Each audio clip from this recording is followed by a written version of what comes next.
Before we begin, I do want to let you know, if you come to the service but you don't go to Sunday school, we also have a great time in Sunday school. And we are starting soon a series on, one of the Sunday school classes is starting 7 Characteristics of Mercy by Rick Warren. That's actually starting this Sunday. There are some more studies to go. So see any of the Sunday school teachers, and we'll give you some more information about that. William's class just started a series on how to read your Bible. So if you think, wow, I really enjoy church, but you don't go to Sunday school, I think you really enjoy Sunday school too. So we invite you to be part of that. And we've got lots of great classes that are doing some great studies, and we want to encourage you to do that. But as we start off the sermon this morning, I want to start with sharing a story by Joy Davidman. Now, Joy Davidman was the wife of C.S. Lewis, C.S. Lewis being the famous Christian author. But you may not know that his wife, Joy Davidman, was also a famous Christian author. She tells this story. Once, there was a little old man. His hands trembled when he ate and clattered the silverware distressingly, missed his mouth with a spoon as often as not, and dribbled a bit of his food on the tablecloth. Now he lived with his married son, having nowhere else to live, and his son's wife didn't like the arrangement. I can't have this, she said. It interferes with my right to happiness. So she and her husband took the old man gently but firmly by the arm and led him to the corner of the kitchen. There they sat him on a stool and gave him his food in an earthenware bowl. From then on, he always ate in the corner, blinking at the table with wistful eyes. One day, his hands trembled rather more than usual, and the earthenware bowl fell and broke. If you are a pig, said the daughter-in-law, you must eat out of a trough. So they made him a little wooden trough, and he got his meals in that. These people had a 4-year-old son, the apple of their eye. One evening, the young man noticed his boy playing intently with some bits of wood and asked, what was he doing? The little boy smiled up for approval and said, I'm making a trough to feed you and Mama out of when I get big. The man and his wife looked at each other for a while and didn't say anything. Then they cried a little. Then they went to the corner and took the old man by the arm and led him gently back to the table. They sat him in a comfortable chair and gave him his food on a plate. And from then on, nobody ever scolded when he clattered or spilled or broke things. Now let me describe for you another scene from a nursing home I used to visit frequently, and the name of it will remain nameless. As you entered this nursing home, the smell of unchanged bedpans was about enough to knock you over. Patients laid helpless in their beds, crying out for some kind of attention, any kind of attention, for someone to clean them, roll them over, anything. If you didn't count the patient in the room, there really wasn't anything else in the room other than a bed with a razor-thin mattress that couldn't have possibly been comfortable. There was no TV, no radio, not even a magazine or crossword puzzle. There was dim or burned-out lighting. Most of the staff was too busy playing on their cell phones or talking about what was on TV last night or what soap opera was on now. There was one time when I went to this nursing home that I actually saw them with a patient. There was about 4 of them in a room. When I was walking down the hallway, I passed by this room with an open door. There was an elderly gentleman who was spread out on the table, completely uncovered, completely naked. 4 of them working on him. Not one of them could close a door or draw a curtain. It angered me at the indignity of it all. Those kind of scenes should make us angry and disappointed. No one should have to live like that, particularly in their later years. There were people that I visited in this nursing home that I knew when I spoke with them, I was the only one that had talked to them in a long time. And I knew when I left, no one else was going to talk to them until I got back. They would plead with me with tears, please stay, I'd stay for hours. Eventually I had to leave. But I knew when I left, that was it. There was no more contact for that person until I came back. So they were not only neglected by staff, but sometimes neglected by family that lived about a mile down the road. Not all nursing homes are this bad.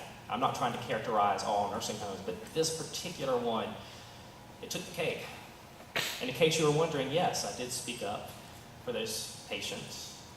I did speak for them. I don't think I made a scene, but I tend to wear my emotions on my sleeve, my face, my voice, and I probably did make a scene and just didn't realize it. But time has taught me that there is more than one meaning to this commandment.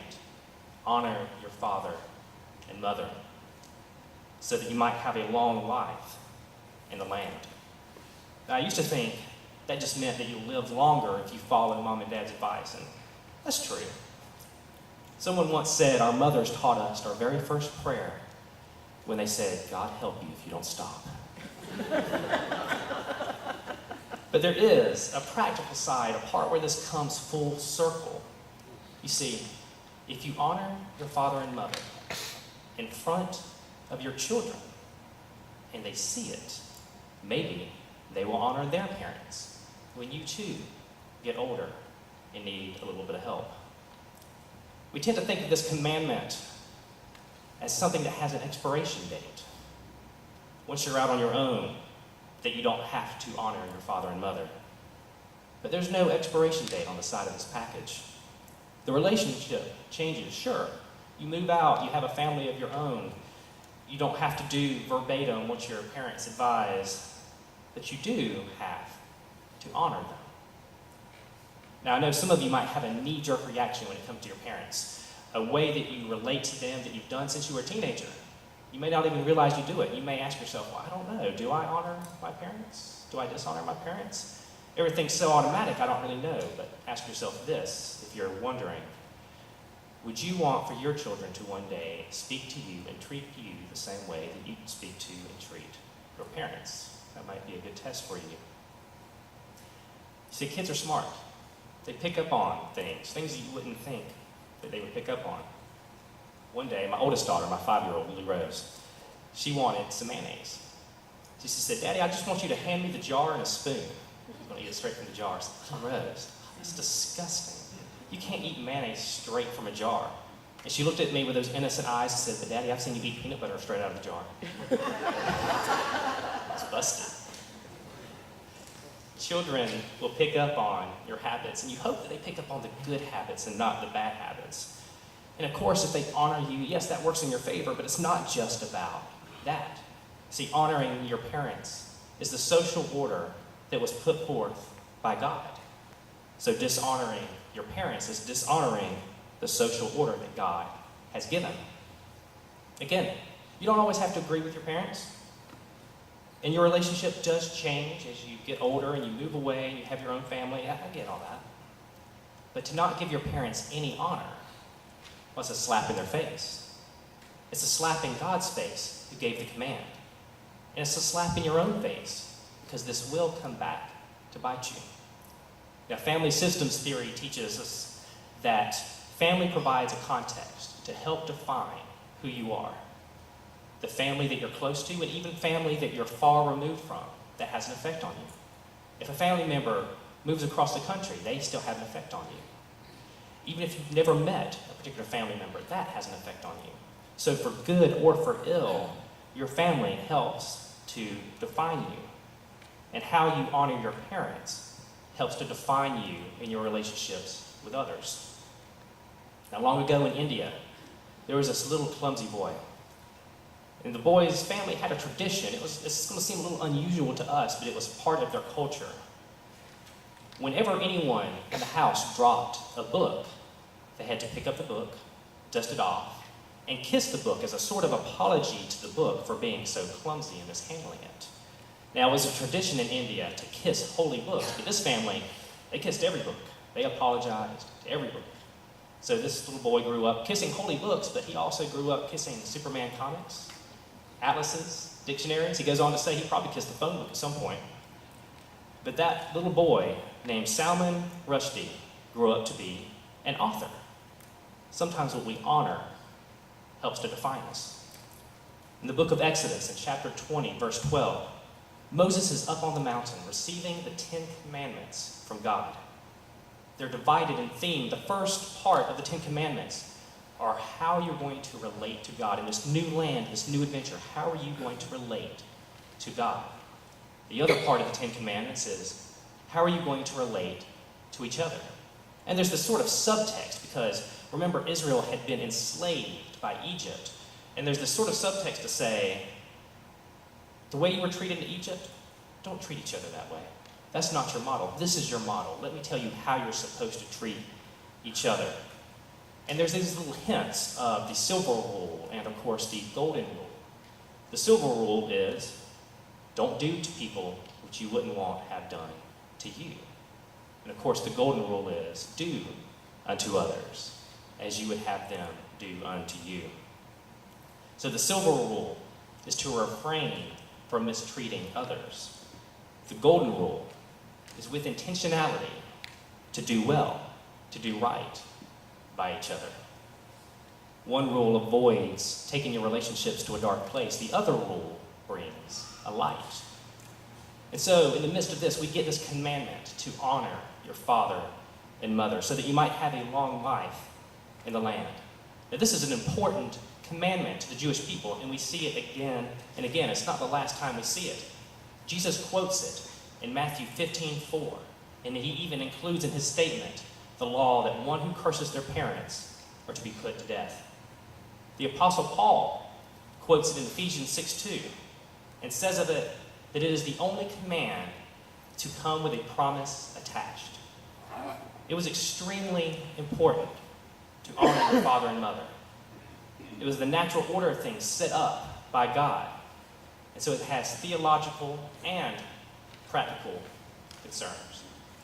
Now, I want to share with you another story, and it's going to seem at the outset that it's unrelated, but trust me, it's not. This ties into what we're talking about. In the Old Testament, David, before he was King David, he was pursued relentlessly by King Saul. See, King Saul was jealous of David, who would one day become king. Saul, with his men, sought to kill David, and he chased him everywhere, even through the mountains. And there was this one day when David and his men were in the back of the cave, and Saul went into the cave to relieve himself. And here's David and his men are at the back of the cave, and one of them tells David, here's your chance. This is your chance to kill the king who's been after you, who's been relentlessly tormenting you and trying to kill you. He's unarmed, he's vulnerable, he's exposed. This is your chance to kill him. But David says he won't do it. He says that he would not dare to strike against the Lord's anointed. Now, on the surface of it, there's this theology lesson that even though King Saul isn't being a very godly king, he was placed in leadership by God, and David respects God's decision and the natural order of things. But it occurred to me with time as I kept reading over this passage that there's another practical concern. Soon enough, David will be king, and his men will remember this lesson. Hopefully, how David treats the king in front of his followers is how they will treat him when he is on that throne. David's smart. Now, why did I mention that story? Because we've been talking about Noah. We're going to return to the story of Noah this morning. He's the patriarch of the family. He's the leader. But at this point, having disembarked the ark, he's also the closest thing this new society has to a king, an emperor, a president, not just of a small geographical region, but the world. And so, honoring your father in this context, if you're a son of Noah, has long-lasting effects, not just in your immediate family, but for nations to come all over the world. And similarly, dishonoring your father when he's Noah, when he is the one ruler of the whole earth, can amount to treason and have some long-lasting effects for everybody. So what happens when a prince tries to seize power from his father, the king? Well, to answer that question, we return to David for just a moment.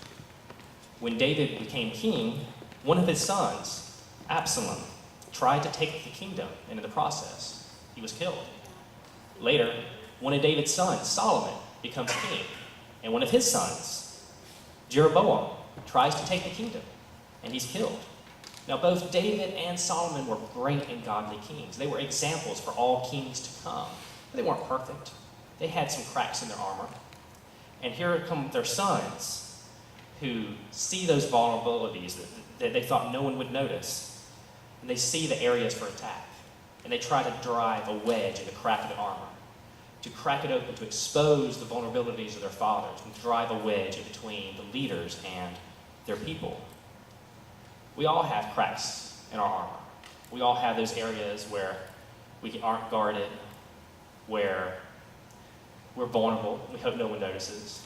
But our family, they know all too well. Your kids know exactly what to do to push your buttons. Your spouse does too. And if we're honest, we've probably all in the middle of an argument said that thing that was directly targeted to their weakness and then really wished that we hadn't. David and Solomon both had sons who tried to drive that wedge in between the ruler and their people, and they would really come to wish that they hadn't done that either. In the end, dishonoring your parents always comes back to bite you. And dishonoring God and his established order comes back to bite you. Much like mutiny struck these two kings, a more subtle but still dangerous kind of mutiny strikes Noah's household. So this is after the flood, and the storm clouds may have rolled back, the waters have receded from the mountaintops, but an altogether different kind of storm is brewing in Noah's family. And it too is going to be destructive. It too is going to be awful and have long-lasting effects and consequences for everyone. Now, at this point in our story, we pick up in the second half of Genesis chapter 9. At this point, the flood is a thing of the past, and Noah and his family are moving on. They're establishing themselves with a new start. At this point in our story, Noah is 600 years old. He's got his AARP card, but he's not retired. He's called in this passage a man of the soil, a farmer, and he does something that no one at that point had done. He plants a vineyard. Looking at verse 20, Noah, a man of the soil, proceeded to plant a vineyard. Now, in some of your translations, it may say he planted the first ever vineyard. Verse 21, when he drank some of this wine, he became drunk and lay uncovered inside his tent. Now, please don't make this story a story about the dangers of alcohol.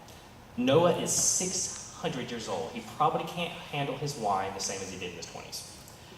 Plus, no one had ever planted a vineyard. This is all new on the earth, and it's new to Noah.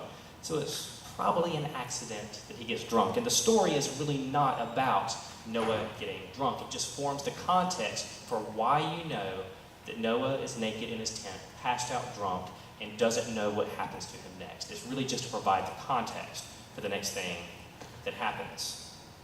Now, in that time period, seeing your father naked was a horrible thing. I know what you're thinking. Pastor Travis, is horrible today too. And no kidding. But let me clarify. In that culture, in that time, seeing your father naked was to delegitimize him. You saw him vulnerable and exposed, and it took him down a notch in his authority. If that happens today, you might not talk about it. You say, we're not going to talk about it, we're not going to make eye contact for a couple of days because it's awkward. If that happened in biblical times, you wouldn't talk about it because it was an insult to your father's honor. It delegitimized him, it undermined him and his authority. And by the way, dishonoring your father carried the death penalty. So you sure weren't going to do that. Now, so Noah is laying in his tent, naked. He's vulnerable and exposed, but he's by himself in his tent. And in walks Ham, in the wrong place at the wrong time, probably also an accident. Noah would have normally been fully clothed. He would take pains to ensure that he was never exposed, that vulnerability was never shown, because he would have been dishonored in front of people, even his sons. He would make sure that none of them ever saw him in that way. And so what should have happened was Ham should have walked in, saw what was going on out of the corner of his eye, and turned his head, and took a blanket, threw it over his father, and left, and not said anything about it, because he doesn't want to ruin the integrity. He doesn't want to dishonor his father. He should have got out of there quickly, covered his father, got out of there, said nothing, in order to protect his father's dignity. But that's not what happens. So let's take a look at what did happen. Starting in verse 22. Ham, the father of Canaan, saw his father naked and told his two brothers outside. Now there's a lot going on here. There's a lot to unpack. So let's start with some surrounding context. Ham is at least 100 years old, and he has at least one child of his own. Now when my father was a kid, his father, my grandpa, would work long, hard hours at the cotton mill. He would come home late at night just dead tired. So tired he couldn't even just go to sleep. He had to unwind before he could go to sleep. But when he got in his bed, sometimes my dad would take a little feather. He would crawl up underneath the bed. He would tickle my grandpa's feet. Little innocent, mischievous stuff that kids do at that time. It reminds me of the old Dennis the Menace cartoons. Just innocent, little mischievous things that a young boy would do. And so, at least for me, as I read through the story, the temptation is to think of Ham as that small little boy underneath the bed with a feather, but that's not the case. Ham is at least 100 years old with a child of his own. He's no mere child, and this is no mere feather. He is dishonoring his father, and he knows exactly what he's doing. What he's actually doing is showing hatred for his father and God's choice to put Noah into authority. Ham has seen the vulnerability in his father's armor, and rather than covers him, he tries to drive a wedge into the crack of the armor to fully expose his father and his vulnerabilities, and to drive a wedge between Noah and his other two sons, who he tells us about. Now, why on earth would Ham do this? What does he stand to gain? We learn as we study behaviors that people do things for good or for ill for some kind of gain. There's some kind of reason, something you stand to gain behind your behaviors. So what is it? Why would Ham do this? What does he stand to gain? Are there any other stories in scriptures that can kind of illuminate this? That's our best tool to do a sort of 3D scan of the story is God's word. So what else in the Bible points to this kind of lesson? Well, just a few chapters ahead of it. The story of the Garden of Eden. This story mirrors the story of the Garden of Eden in a lot of ways. Because there's one righteous man from whom all the earth will be populated. He's given the command to take care of the plants. A garden is planted, this time a vineyard. The fruit is consumed, nakedness is exposed, and by the end of the story, in grace and mercy covered up, there's an offense, there's knowledge that comes at too high of a price. There's a plan to gain something by dubious means, and that plan backfires. So if this story follows along with the garden narrative so closely, it's possible, it's feasible, that the lie in the garden of that story is a lie that Ham also believes in this story. Adam and Eve believed a lie that the authority figure was holding out something, and that they could get it by grasping for it, by taking it by force. Perhaps that's what Ham is doing here. The authority figure is Father Noah. Maybe he's holding back something from me. Maybe I can take it by force. You see, the people are about to spread out over the whole earth. That's the command to Noah. Your sons, your family is commanded to spread out over the entire earth. And we look in the story of Abraham and Lot just a few chapters later. We see with Abraham and Lot, they stand up on a mountain. Abraham tells his son Lot, or nephew, Lot, you go one way, I'm going the other way. And they divide up the land that way. Maybe Ham looks at the old man and thinks, I can put him in the corner. I'm not going to kill him, but I can shame him. I can delegitimize him. I can take him down a peg. And maybe if I remove his seat from the table, I'll get a more favorable cut of the inheritance. Because Ham's the youngest son. The oldest son and the next oldest son are going to get more of the inheritance. He's going to get the leftovers. So perhaps Ham thinks, if I can take down my father just a little bit, I can change the flow of things. I can set up my family to inherit more than they would have otherwise. Now, I realize I'm speculating a little bit. There's a lot in the text that we don't really know. We can conjecture and think, I think that's what's happening. But there's a lot that we just don't know. But I don't think I'm far off. You see, there are a lot of scholars that have looked at this passage and they come up with wildly varying ideas about what's going on. But there's some things that all the scholars agree upon. That Ham, when he walked into that tent, that he didn't turn away, that he stuck around for a while, that he visually took in what he was looking at, much like he might size up an opponent. And that in telling his brothers about this indecency, he would be discrediting his father. And he was old enough to know better, knew exactly what he was doing. So he must have had a purpose. And at least from my reading of this, if behaviors have a reason, if we try to do these things for some purpose, the best reason that comes to mind for me, he must have stood to gain something from it. Perhaps some wealth, some property, I don't know. But he must have had a reason for trying to delegitimize the authority over the world and over his family, his father Noah.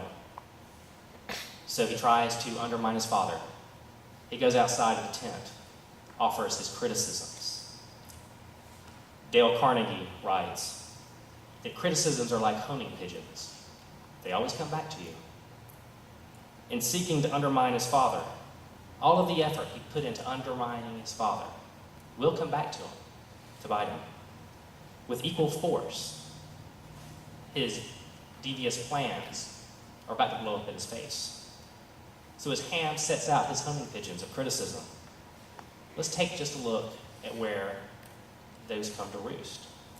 In verse 23, but Shem and Japheth took a garment and laid it across their shoulders. Then they walked in backwards and covered their father's naked body. Their faces were turned the other way so that they would not see their father naked. When Noah awoke from his wine and found out what his youngest son had done to him, he said, "Cursed be Canaan, the lowest of slaves will he be to his brothers." He also said, "Praise be to the Lord, the God of Shem. May Canaan be the slave of Shem. May God extend Japheth's territory.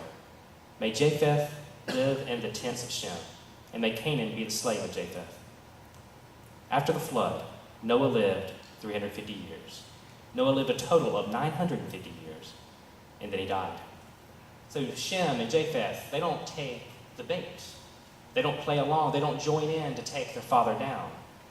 When presented with his vulnerabilities, they cover over those vulnerabilities in a display of grace. And might we all have people in our lives, when they see our vulnerabilities, our weak spots, that they would cover over us in grace and mercy. And might we do the same for others? When Noah awakes, he says something that has bewildered scholars for ages. Faced with what has happened to him by Ham, he gives a curse to Ham's son Canaan. That's surprising. We don't see this coming. It doesn't seem fair. Our natural impulse is to think a child should not have to pay for the sins of the father. That's not the natural order of things. That's not what happens in our world, right? Oh, but it does. It does. See, there are children in the school system that don't know how to behave. They've never been taught. Maybe some of you teachers have met some of them. Kids with one parent in jail, the other one strung out on drugs. They're staying with a relative or a friend who's never worked a day in their life and has taught the child to mooch off the system. So they come to the school with a sense of entitlement. They come to be known as the bad kid. Why would God do that to that kid? Oh no, God didn't do that to that kid. Their parents did it to that kid. Their relatives did it to that kid. Now, I do believe that everybody's responsible for their own actions, but when you set up a child for a fall and then they fall, no one should really be surprised, should we? I could give you examples all day. A child of divorce whose parents compete for that child's affections by spoiling them financially, just constantly throwing money at them in order to be the favored parent. And that child shows up to different places and is surprised when no one rolls the red carpet out for them, because that's what's been done for them before. Don't know how to relate to other people. I can think of another example of a boy who had a stepfather And the stepfather made it very clear that he was an unwanted extra in that marriage. Treated him as unwanted when he grew up, feeling that nobody wanted him or cared what he did in his life. If you have dysfunction in your life, a good exercise might be to draw out your family tree and see how many people in your family have some of the same problems that you might also have. And we see this with alcoholics a lot, that if everybody in your family is an alcoholic, then when it comes down to you and you might be an alcoholic, you might say, well, I understand where it came from the top down or from the side. Often the problems that we face, we also have those present somewhere in our family. We have to acknowledge that and we deal with it. In fact, there was this saying in biblical times, the fathers have eaten sour grapes and their children's teeth are set on edge. The people recognized that the sins of the fathers were visited often upon their children. And we might ask, why would Noah curse Ham's son? Well, in effect, Ham cursed his son. Ham has enacted the curse himself. He has chosen other than God's best for his family because he was supposed to honor his father, not dishonor him, not to discredit Noah, not to push him into the corner. Think back to the story that we talked about earlier on. That couple's boy observed their action and started building a trough. And one day, his children would build a trough for him. And those children would build a trough to their parents. Unless this couple steps in right now and restores the old man's dignity, covers over his trembling and his vulnerability, and restores him to his proper seat at the table. There's another passage that best illustrates this story. It can be found in Deuteronomy 5:9. You shall not bow down to them or worship them, for I, the Lord your God, am a jealous God, punishing the children for the sin of their parents to the third and fourth generation of those who hate me, but showing love to 1,000 generations of those who love me and keep my commandments. So I want to hone in on one important piece of this, the generation of those who hate me. God says he will punish the children of the fathers to the third and fourth generation of those who hate him. That tells me that if you're being punished for the sins of your father who hated God, you might also learn to hate God. And you're being punished for your own sins on top of the sins and the consequences of your father's sins. Just like debt builds up and someone has to eventually pay the bill. If your family from generation to generation keeps on building up sins against God and those sins have consequences, then you're going to have a rough time that you and your family choose for yourself if you continue to hate God and to rebel against God. But there's this interesting thing going on here with the contrast between two groups and with the math. See, the contrast here is that there are people who love God, and God blesses them to the 1,000th generation. So curses last for a few generations. Blessings last for 1,000 generations. If you hate God, your sins and consequences pile up for your family. He doesn't protect you from the consequences of your own rebellion against him, at least not yet. But if you love God and you teach your family to love God, the blessings stack up exponentially from generation to generation. So why is Canaan cursed? Because he's so much like his father. Canaan is going to be just as wicked as his father Ham. And God knows this. And Canaan has a choice, but he's going to choose wrongly. He takes after his father too much. He's going to pay for the sin of his father, just like any of us might pay for the consequences of something our parents do. But he could break the cycle. But he doesn't, because he's the next generation of those who hate God.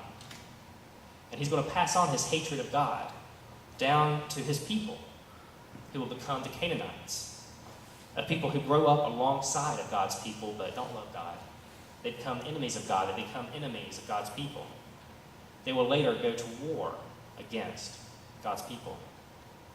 And all of this because Ham dishonored God by dishonoring his father. Now, what might have happened instead of sending out those homing pigeons of criticism that came back to him? What if he had sent out blessings? graciously covered over his father's vulnerabilities and honored him. He would have probably lived a long and healthy life in the land. So the application for our own lives this morning is this: that number one, your spiritual walk has a direct impact on the walk of your children. How you honor or dishonor your parents in front of your children is likely what they will do with you. Number two, your words might say that you love God, but do your actions say that you hate God? Number three, just like you can pass on bad habits to your children, a hatred for God can pass on from generation to generation. Sins and consequences pile up, but there are blessings for those who love God. Those pile up faster, and they have a much longer lasting impact. Number four, there's no expiration date on the command to love your father and mother and honor them. And number five, ill-gotten gain is not gain at all. In fact, if you try to undermine your parents and undermine God and who God has placed as authority figures in your life in order to gain something for yourself, it's going to blow up in your face every time. So if they are still living, I hope that you will honor your father and mother. I hope you'll take a chance to show them that you honor them. And above all, to show honor to your God, to your heavenly Father. If you do so, you'll be blessed and your children will be blessed. But if you don't, you set up yourself and your family for a fail. In a moment, we're going to give you an opportunity to respond to the call of Jesus on your life. If you don't have a saving relationship with Jesus Christ, we hope that you will honor him by setting that right today. If you would like to join this church today, we'd love to have you to join us as we seek Christ together, who covers over all of our sins, as we seek to help each other up when we fall. Perhaps there's an issue in your life you'd like to set aside this morning, some discord between you and your parents. Maybe you've cut someone off at the knees in order to get ahead at work, and you'd like some prayer, or you'd just like to talk about it with someone. I'll be available as we sing this last song. I'll also be at the door to greet you on our way out. We can talk then, or if you'd like to schedule some time to meet with me this week, we certainly can do that. But whatever it is that God is laying on your heart, don't let too much time go by without coming to Christ, having that saving relationship with him, setting aside on the altar of your heart that which encumbers you, that which slows you down, giving it to Jesus Christ this morning. Why don't we please stand and worship as we sing our last song.